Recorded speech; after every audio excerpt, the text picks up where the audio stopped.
Someone recently told me that I don't look good in pink, so this one's for you. Right, so hello. Today I'm going to talk about some books that I'm currently reading. Currently I'm reading 4 books, so let's talk about them. Also, I'm so sorry about the lighting and just the garbage fire of the last video. People who actually watched it, bless you. Everything that could go wrong went wrong. Like the lighting, it was overexposed, it was shaky, it was blurry 70% of the time. So also, quick story time. If you want to skip, I will put like the time on screen. About the pink dress, because it's a dress actually. I wore it for a book signing when I was in New York, and Casey McQuiston, who wrote Red, White and Royal Blue, was there, and she complimented my dress. So like, that other person's opinion is invalid. Casey McQuiston's my queen. She was so sweet. She looked at my dress and was like, oh, you came like matching with like the cover of the book. I was like, that's so sweet. And she was like talking constantly. Is it shaking? I was like really awkward, and I went to my first book signing like before that one with Casey McQuiston, and it was so awkward, and I was like, maybe like all of book signings are like that. I will not name a person that I've met there, but yeah, it was pretty bad. Like, I left that book signing with like tears in my eyes and was like, I'm so dumb, why didn't I say anything? But like, I was worried that like if I say something they will not like understand me because of my accent. So I was just like really awkwardly standing there waiting for them to sign my book. And I did the same with Casey, but she was so sweet. She was talking constantly. She was like talking about like her handwriting and like, oh my god, how messy it like came out. And she looked at me like said stuff about my dress. She was so like hyper and nice and just, oh, I love her. Oh, I guess also I should show you the proof that I actually went to that book sign. There you go. History, huh? That's so sweet. There's that. Let's maybe talk about the books that I want to talk about today. First thing, I actually talked about it in my previous video, that's Between the World and Me by ta-nehisi. Like I said in previous video, the writing style is a little bit too poetic for me, and like, I never thought I would use this word to describe a non-fiction book, but this feels overwritten, and not like in an academic sense. Like, it's poetic, but it's also overwritten.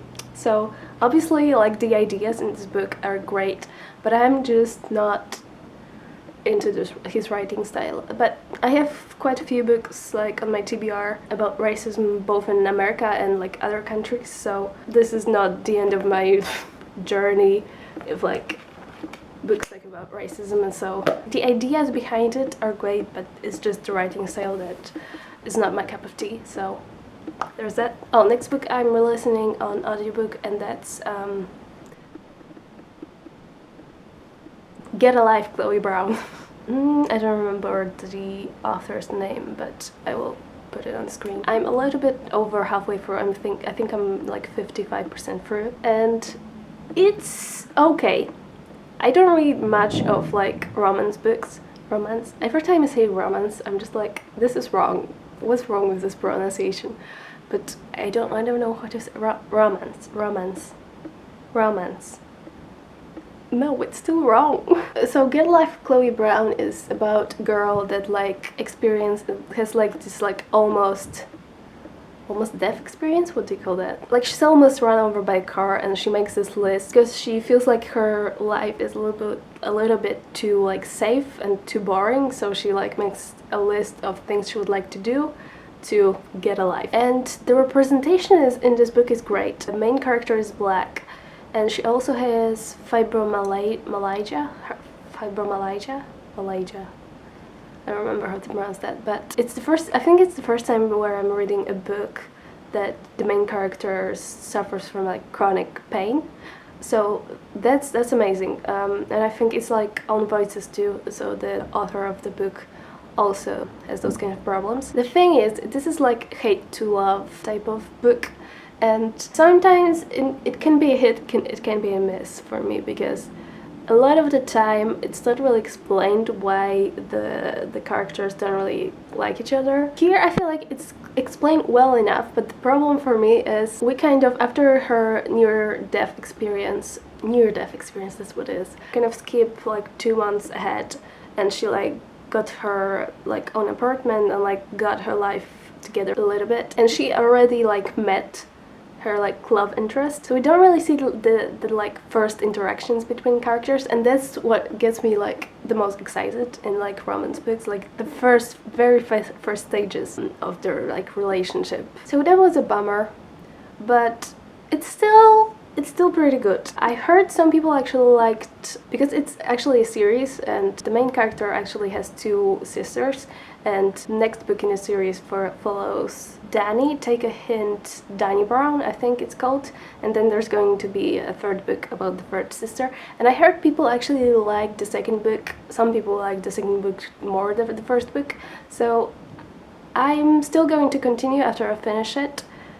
But yeah, I don't think it's going to be more than a 3-star read. And then we have The Color Purple, but I'm only like 20 pages into it, so I can't really tell you much about it. I feel like most people read it already, but it's written as kind of letters to God, so like, Dear God, and then there's a letter. And it's about this girl. First we kind of encounter the main character when she's like 14, and just on the first page, in the first letter, we find out she's like raped by her father, and that kind of abuse continues throughout her life. So it's a very hard book to read, but yeah, I don't really have any thoughts formed so far. This actually is on a list of like books with like lesbian characters, so I'm looking forward to finding out how that's going to be like involved in the plot of this book. So yeah. The fourth book is just, I'm going to put it on screen, it's too heavy to bring it here. The art book, Big Ideas Simply Explained, I think that's the title. There's a lot of books in this series, and